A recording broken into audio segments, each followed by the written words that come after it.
Hola, soy Valeria Echeverry y quiero darles la bienvenida a Cero Drama, un espacio donde queremos romper los estigmas que hay alrededor de la salud mental y en donde conoceremos personas increíbles que nos enseñarán un poco cómo ante las adversidades de la vida se han logrado anteponer y mantenerse a flote con mucha resiliencia. Bienvenidos a estas conversaciones sinceras de amigos y valientes.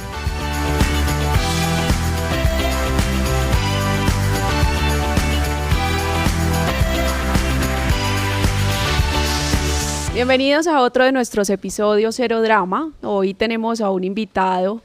Él es el que está detrás de Sociedad de Carácter. Pedro Lopera, bienvenido. ¿Cómo estás? Vale, soy excelente y súper feliz de estar acá. Aguantando frío en Aguantando este frío. pueblo. No, pero estábamos conversando antes de iniciar la grabación que, aunque estoy aguantando frío en este momento, a mí me encanta el retiro. Entonces, siempre es un lujo venir acá. Qué rico, Pedro. Bueno, nosotros complacidos de tenerte. Hoy queremos conversar un poco entre amigos y valientes, que es el lema que de alguna forma tiene Cero Drama, que la gente, nuestros oyentes, nuestros televidentes puedan conocer un poquito quién está detrás de Sociedad de Carácter y que nos cuentes quién es Pedro Lopera. Listo. Yo creo que en un mundo en el que tantos hombres crecen sin un padre presente y están rodeados de tan malas amistades, yo trato de ser un poco el amigo buena influencia. Muchos hombres tienen una profunda herida como consecuencia de que nunca en la vida escucharon ningún tipo de reconocimiento o aprobación por parte de su padre. Y en el caso de Colombia, la mitad de Colombia crece sin un padre presente. Pedro, Entonces, ¿eso tiene que ver un poco con las nuevas masculinidades? No. Nada que ver. Yo no hablo de ese tema de construcción masculina, que masculinidad tóxica. Incluso yo digo, lo tóxico es la batalla que se está librando en contra de la masculinidad. Y creo que la característica que tienen esas personas que hablan de nuevas masculinidades o de masculinidad tóxica es que no saben qué es la masculinidad. O sea, se usa el término sin conocerlo. Entonces muchas veces dicen que masculinidad tóxica es cuando un hombre es egocéntrico, cuando le pega a la mujer o cuando busca problemas en la calle. Y yo lo que digo es, eso no es masculinidad, esa es la ausencia de masculinidad. Porque lo que caracteriza la masculinidad es precisamente proteger a las mujeres, no ser un riesgo para ellas. Entonces, cuando sos un riesgo para ellas, no es que esté siendo tóxico, es que no está siendo masculino. Es algo completamente diferente. Entonces, por eso no tiene nada que ver. Yo lo que busco es que todo lo contrario, que los hombres puedan ser buenos padres de familia, que sean buenos empresarios, que sean buenos ciudadanos. Que como tú bien lo has dicho, han sido valores que se han estado perdiendo, porque socialmente quizás nos volvimos un poco más facilistas ante todo. Los hombres, las mujeres, en cuanto a las relaciones, desechamos también con mucha facilidad. Y el que tú ahorita le estés apostando a ese tema, considero que ha sido muy retador, porque es como si tú en este momento fueras el punto negro en la pared blanca. Todos van hacia una dirección y tú eres quizás de los pocos que va en contravía y que defiende esos valores, que defiende la empresa, que defiende la masculinidad, todo eso que tú nos contabas un poquito. ¿Cómo ha sido ese proceso? ¿Cómo ha sido esa lucha? ¿Cómo ha sido la acogida? Yo creo que la verdad, en contraposición a la mentira, la verdad está en el corazón de todas las personas. Entonces, cuando vos decís la verdad, las personas te escuchan. Y yo creo que hoy no es que la mayoría esté siguiendo el camino que tú señalas. Yo lo que creo es que la mayoría, aún estando de acuerdo con el camino que yo trato como de recordar que es importante, tienen miedo de decirlo, tienen miedo de expresarlo. Entonces, cuando he abierto la boca y he opinado en redes sociales, por supuesto siempre van a haber las personas que me critican, pero por lo menos en la calle la experiencia ha sido totalmente positiva. Pues la gente en la calle me saluda, y no porque yo sea súper especial o un genio, creo que simplemente estoy recordándole a las personas algo que olvidaron. Entonces la acogida ha sido, la verdad, excelente. Y me he dado cuenta que los cobardes hablan duro es en redes sociales. Contanos alguna anécdota respecto a eso, que recordés. Pues yo cuando empecé a opinar, yo subí un video que se llamó Los Especiales, en donde estaba haciendo de pronto el paralelo sobre lo que era la generación antes y lo que era la generación hoy, diciendo que hoy tenemos muchos jóvenes que están convencidos de que son especiales y que el mundo les debe algo, y casi que incluso los políticos dicen, es que los jóvenes, como si el joven pues fuera un sabio. Y yo lo que creo es que especial no es el joven simplemente porque es joven. Especial es el padre de familia que madruga para cuidar de su hija, o el militar que perdió la pierna para cuidar de alguien, o el bombero que se mete al fuego, o el paramédico, o la persona que arriesgó su capital para generar empleo. O sea, eso sí es especial. Vos no sos como especial por default. Vos sos especial, ya es algo que te vuelve, verdad, especial. Entonces cuando yo subí ese video, eso se viralizó ni siquiera en Instagram, sino en WhatsApp. La gente lo descargó y lo empezó a compartir en WhatsApp. A mí me empezaron a escribir personas como, ese sos vos, ese sos vos, ese sos vos. Lo compartieron senadores de la República, empresarios, y eso en Twitter fue una matanza.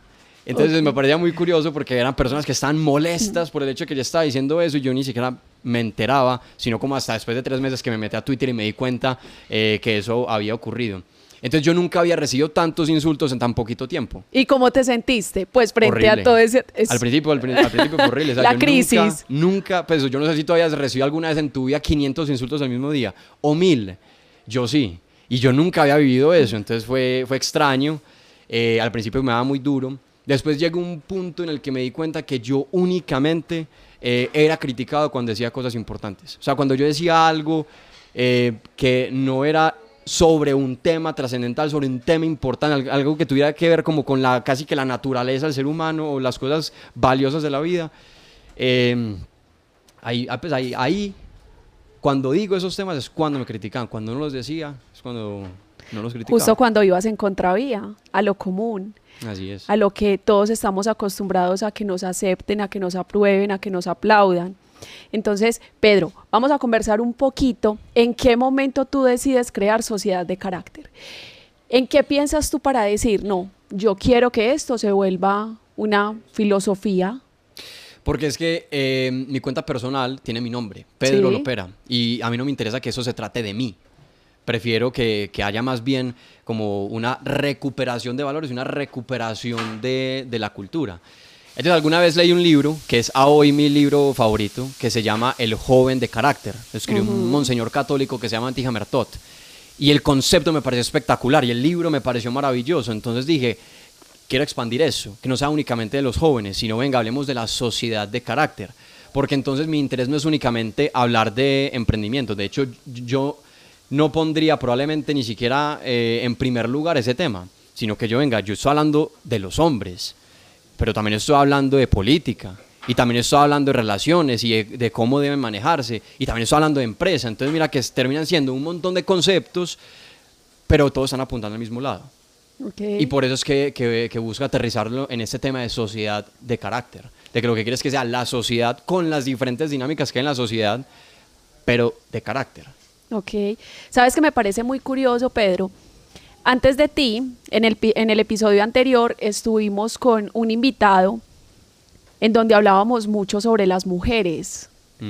Y es como si hubiese sido un episodio dedicado a las mujeres y dedicado a los hombres, okay, coincidencialmente. Cuando hablábamos con Santiago sobre el tema de las mujeres, él decía, es que las mujeres son un mundo muy lindo, pero hay que saber leer, hay que saber entender. Y cuando yo entré en el tema de las redes sociales y aprendí a leer un poquito el comportamiento y las necesidades de las mujeres, ¡boom! Eso fue un hit, y eso es lo que conecta con la audiencia de él, el poder ponerse en los zapatos o en la posición de nosotras las mujeres para poder ayudarnos a enfrentar diferentes situaciones de la vida, un despecho, una tusa, un desprecio, el cambio de pareja. Entonces hay un montón de temas que también son importantes y que creo que van muy alineados a lo que estamos conversando contigo, porque si bien nosotras como mujeres cumplimos un papel muy importante, hablando por ejemplo de una relación de pareja, hablando de la sociedad, los hombres también, pero se ha desdibujado cada una de los papeles que nosotros vamos desempeñando o que tenemos asignados, porque entonces las mujeres queremos cumplir con los roles de los hombres y los hombres muchas veces se adaptan más bien a los roles de nosotras las mujeres. Sí, eso último me parece un punto fundamental, okay, porque hoy pareciera que la masculinidad se aplaude en mujeres. Y en hombres se considera tóxica, como hablamos ahorita. Ajá. Ahora, la feminidad se aplaude en hombres, pero se critican mujeres. Entonces, cuando se ve una mujer femenina, dicen, esta es sumisa, esta es boba, esta es mantenida, o sea, empiezan a tirarle un montón de adjetivos negativos. Y cuando un hombre es masculino, es tóxico, es opresor, es machista, es sexista o lo que sea. Entonces, pero parece que la masculinidad sí es aplaudida en mujeres. La mujer masculina se le pone muchas veces el rótulo de es empoderada. Sí. Y yo francamente creo que una mujer puede ser profundamente importante y relevante sin necesidad de adquirir comportamientos masculinos. Y lo mismo con el hombre. No necesita el hombre adquirir comportamientos femeninos para cumplir un rol sumamente importante. Yo creo que esa polaridad entre hombres y mujeres ha funcionado toda la historia. O sea, realmente tú te pones a ver en todas las culturas, en toda la historia, hemos visto cómo esa institución de el hombre, la mujer y los hijos ha visto imperios nacer y morir. Avances científicos, guerras, hambrunas, descubrimientos. O sea, cuando no se sabía que América existía, esa institución estaba ahí y hoy sigue existiendo. Es una institución que siempre ha estado. Y cuando vos tenés algo tan sólido, no deberías ponerte a pelear con eso. La gente hoy se puso a pelear con eso y por eso tenemos una crisis de identidad enorme. El hombre no sabe ser hombre, la mujer no quiere ser mujer. Y eso es un problema muy grande. La gente se siente sumamente vacía.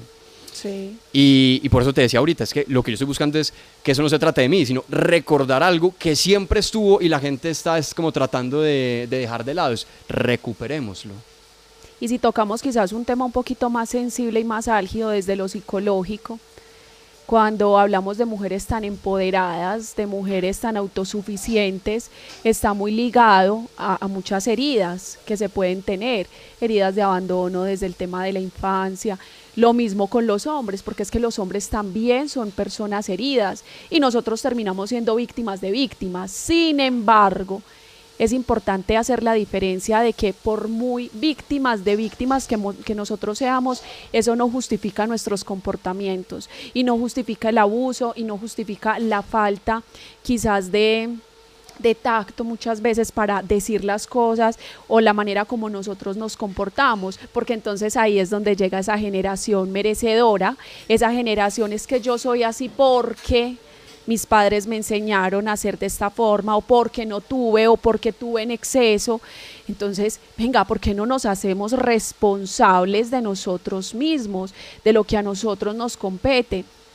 Hace poco hablaba con alguien y me decía, cuando nosotros intentamos ser padres de nuestros padres, alteramos el flujo natural de la vida y ahí todo entra en caos y ahí no fluimos y eso pasa mucho.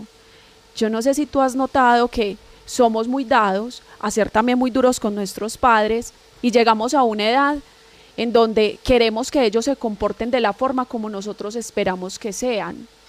¿Por qué no haces esto? ¿Por qué no haces lo otro? Y cuando estamos más grandes, un poquito más grandes, tengo que cuidarlo, tengo que sobreprotegerlo. No, es que lo natural es que los grandes cuiden a los más pequeños, que claro, que llegan a una edad en donde quizás necesitan depender de nosotros, pero mientras eso no ocurra, hay que permitir que el flujo natural de la vida siga, porque como lo dije hace un momento, lo alteramos y las cosas no van a fluir de la mejor manera. Por alguna razón hoy estamos en una época en la que las personas poco quieren estar en la posición de quien cuida y quieren ser los cuidados. Uno lo puede ver con el ejemplo que pones de la familia, pero eso se extiende incluso a niveles de política. La gente quiere también que el Estado los cuide. Entonces crecen toda la vida siendo mantenidos por los papás y una vez ya tienen la edad en la que uno les puede exigir que trabajen, ya quieren es que el Estado los mantenga. Entonces habla de renta básica universal y de otros conceptos que les tienen que dar la salud, la educación, la vivienda, tienen que darles subsidios en caso de que tengan alguna dificultad para encontrar trabajo. Entonces, no sé qué pasa, que de alguna manera le huimos a esa responsabilidad que viene con el cuidar. La gente no quiere casarse, porque es que casarse implica también cuidar de la otra persona. No quieren tener hijos, porque tener hijos por supuesto implica cuidar de ellos. Y lo peor aún, la gente no quiere ni siquiera cuidar de sí misma.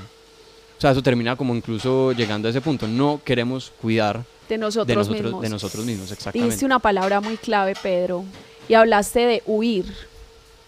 Todo el tiempo nosotros queremos huir y evitar. Lastimosamente nosotros no fuimos diseñados para que esas emociones desagradables fueran aceptadas e interiorizadas en nosotros y verlas como aprendizajes también. Las emociones desagradables son grandes maestros. El dolor, la tristeza, la angustia, el enojo, porque nos alertan y nos dicen, hey, cuidado que posiblemente esto te puede generar dolor o te puede causar daño. Pero nosotros, ¿qué hacemos? Huimos todo el tiempo de esas emociones desagradables, de lo que nos incomoda, y preferimos ajustarnos más bien a lo que ya conocemos, a lo que socialmente se acepta o a lo que nos genera cierta comodidad. Así eso implique un malestar constante en nosotros. Y pasa mucho en las relaciones de pareja, pasa mucho en los trabajos, pasa mucho, o sea, en todo lo que tú ves. Cuando nos volvemos un poco más conscientes de eso, entendemos que todo el tiempo el ser humano está tratando de evitar y de huir de esas emociones desagradables, aún siendo inconscientes de que están postergando un dolor que es inevitable. Cuando se genera una ruptura amorosa, por ejemplo, hay muchas parejas que soportan y toleran y aguantan, y es el dolor, como de a poquito, y lo van postergando. Y cuando uno le hace frente a esa situación, a veces uno se da cuenta de que no es tan horrible, pero ya pasaste un montón de tiempo perdido huyendo de emociones desagradables para terminar en lo mismo. Entonces, cuando mencionaste la palabra huir, me quedó como sonando y no quería dejar pasar por alto, haciendo como esa pausa, porque necesitamos también volvernos un poquito más conscientes de nuestras emociones, porque finalmente son quienes nos terminan gobernando. Mira que Jordan Peterson, un psicólogo clínico canadiense, tiene un libro que se llama 12 reglas para vivir, y una de las reglas, precisamente, si no me equivoco con el nombre de la regla, es algo así como que no dejes nada en la sombra, haciendo referencia a que no te guardes las cosas que hay que hablar. Él siempre ha insistido que si tienes miedo de hablar, ya perdiste. Hay muchas personas que precisamente esos sentimientos de los que tú hablas los guardan por evitar el conflicto, por evitar... Entonces, tiene mucho que ver con lo que decíamos al principio. Hay gente que probablemente esté de acuerdo con lo que yo digo y le dé miedo, le dé pánico decirlo por el rechazo que eso pueda generar. Entonces se quedan callados, lo guardan, y eventualmente eso que guardan durante mucho tiempo deja de ser algo pequeño y se convierte en algo muchísimo más grande. En el caso de la pareja que tú mencionas, muchas veces las personas evitan conversar lo que tienen que conversar, llega un punto donde ya están mamados y explotan, y ahí es donde las cosas, digamos, desaparecen muchos más problemas. Entonces, digamos, incluso si uno de los mensajes que pudiéramos dejar en este podcast, uno de los mensajes que me gustaría dejar en este podcast debería ser ese, como si tienes miedo de hablar, ya perdiste y tienes una responsabilidad de hablar. También en la misma línea Peterson dice que cuando tienes algo por decir, el silencio es una mentira, y es algo que muchas veces se nos olvida. No es simplemente, o sea, no es simplemente no mentir, es que también hay que decir la verdad y hay que alzar la voz, hay que decirlo, en el caso de la relación, en el caso de la política, en el caso de familiar, de la empresa. en todo. Sí, total. Tiene que ver con la responsabilidad que lo hemos estado tocando hasta este punto. Entonces, eso es para mí un buen primer mensaje, si quieramos dejar uno. Importante. Estabas hablando de responsabilidades y de merecimiento. Sí. Ahorita lastimosamente, nos volvimos una sociedad de mucho merecimiento y de pocas responsabilidades, de muchos derechos y de pocos deberes. Sí, total. Eso es problemático. O sea, jurídicamente hablando, los derechos y los deberes son correlativos. Tu derecho es mi deber y mi derecho es tu deber. Por lo tanto, si vamos a hablar de derechos, necesariamente tenemos que hablar de deberes. El problema que tenemos hoy es que las personas, cada deseo que tienen, lo quieren volver un derecho, y se nos olvida que los derechos no vienen muchas veces de gratis, sobre todo pues en los estados modernos en los que vivimos. Cuando vos exiges que la gente haga algo por vos, muchas veces eso vale y lo tiene que pagar el otro. Y la pregunta es, si estás dispuesto a exigirle a que el otro haga algo por ti, ¿por qué te molesta tanto que el otro te exija hacer algo por él? Algo por él, exactamente. O sea, se nos olvida que la forma de que la sociedad pueda funcionar es precisamente que haya como esa buena relación entre los derechos y los deberes. Esa reciprocidad todo el tiempo. Sí. Y entonces ahí pareciera que hay incluso una inflación de derechos. Hay un reclamo constante por los derechos. Y poco nos ponemos en la posición de ser quien haga algo. Y por alguna razón, quien hace cosas hoy es visto como un enemigo. Es decir, como decíamos ahorita, quien arriesga su capital para construir una empresa, hoy es visto como el capitalista opresor, como la persona que se está lucrando del trabajo de otras personas. Y la respuesta que muchos tienen ante este supuesto opresor es ir a lanzarle una piedra al negocio. Entonces, qué curioso que quien arriesgó su capital, dedicó su tiempo para ver de qué forma podía servir a los demás y además en el proceso le genera empleo a otros, es visto como un opresor, mientras que lanza la piedra, hace un daño ¿cómo se dice eso? Como hace que el mundo sea más feo, enfeiza, esa palabra existe, no sé, pero como hace que sí, no, ya la inventamos. Quien hace que el mundo sea más feo es de alguna forma es el revolucionario, valiente, que sí es consciente de la vida. Entonces, por ejemplo, en estos días yo subía un video en el que estaba diciendo, la Universidad Nacional de Colombia tiene en su plaza principal en Bogotá la cara del Che Guevara. El Che Guevara era un asesino, o sea, era una persona que ordenaba asesinatos y probablemente él era el que también apretaba el gatillo. Uno ve mucho LGBT con la camiseta del Che Guevara, ignorando que el Che Guevara era absolutamente anti-LGBT. Tenía campos de concentración para LGBTs y además de eso era profundamente comunista, que es una ideología que ha dejado millones de muertos a lo largo del mundo. Entonces yo decía, la Universidad Nacional de Colombia tiene la cara del Che Guevara ahí, plasmada en la plaza, y yo hacía ese señalamiento y me decían, pero es que hay que respetar las opiniones de otros, no puedes decir eso. Qué curioso que se puede respetar la opinión de quien aplaude al Che Guevara, pero entonces la mía no se puede es la respetar. del intolerante. Es la del intolerante que está diciendo, hey, venga, yo creo que no es buena idea que como sociedad le rindamos culto a un asesino. Entonces mira cómo pues hay una tergiversación en torno a lo que es lo correcto, en torno a lo que son los derechos, en torno a lo que son los deberes, y hoy el héroe es ese revolucionario que le hace daño a la sociedad y no aquel que busca solucionar problemas en vez de crearlos. Entonces, o sea, cuando hablamos de sociedad de carácter, regresemos a ese lugar en el que no estamos peleando ni con nuestra naturaleza ni con nuestros deberes. Okay. Eso es la sociedad de carácter también. Es lo que socialmente es aceptable, eso es lo que se normaliza, eso es lo que ahorita nos está nosotros moviendo de alguna forma. Cuando yo te decía ahorita que tú ibas en contravía a lo que ya nos están imponiendo socialmente y que se ha vuelto un reto, y antes de traerte pues como invitado a este podcast, me cuestioné muchas veces en qué momento tú tomaste la decisión de defender esos derechos.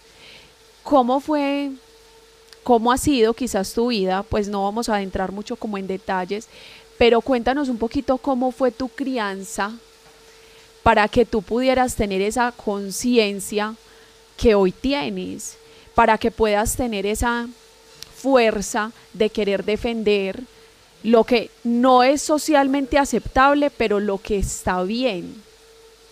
Sí, yo creo que el mayor privilegio que yo he tenido en la vida es que he tenido una familia tradicional, presente y unida. Yo crecí escuchando las historias de mi papá y de mi mamá con respecto a cómo crecieron ellos. Por el lado de mi mamá, es una familia de muchos hermanos que su papá no estaba realmente presente, que su papá no era un buen ejemplo de masculinidad, que su papá le pegaba a su mamá, pues a la mamá, o sea, a mi abuela, que le pegaba a los hijos, que tuvo hijos en otro lado y que se gastó la plata que tenía mucha, se la gastó toda en alcohol. Entonces yo crecí de un lado viendo lo difícil que es crecer cuando los padres no tienen una buena relación, lo difícil que es crecer cuando no se es financieramente responsable y lo difícil que es crecer cuando hay un vicio como el alcohol de por medio. En el lado de mi papá tenía la historia contraria. Tenía tanto mi abuelo como mi abuela crecieron en el campo antioqueño, en Yolombó y en Cisneros, se conocieron en Cisneros, se vinieron muy jóvenes a Medellín. Mi abuelo fue muy buen estudiante, se ganó una beca, estudió becado en la Universidad de Antioquia, se graduó como abogado y a partir de ahí pasó de vivir en el campo a tener una muy buena posición en EPM. Incluso tengo entendido que tuvo como influencia en la construcción del metro de Medellín en su momento. Okay. Entonces, yo vi por un lado lo que las malas decisiones le hacen a la familia y por otro lo que las buenas decisiones le hacen a la familia. Entonces esa fue mi realidad desde pequeño. Siempre tuve la oportunidad de conocer el paralelo. Afortunadamente desde una familia que tenía como la capacidad de hablar del tema y unos papás que se notaba que se amaban, aún con los problemas que podían aparecer. Eso fue sin duda algo que desde pequeño me marcó.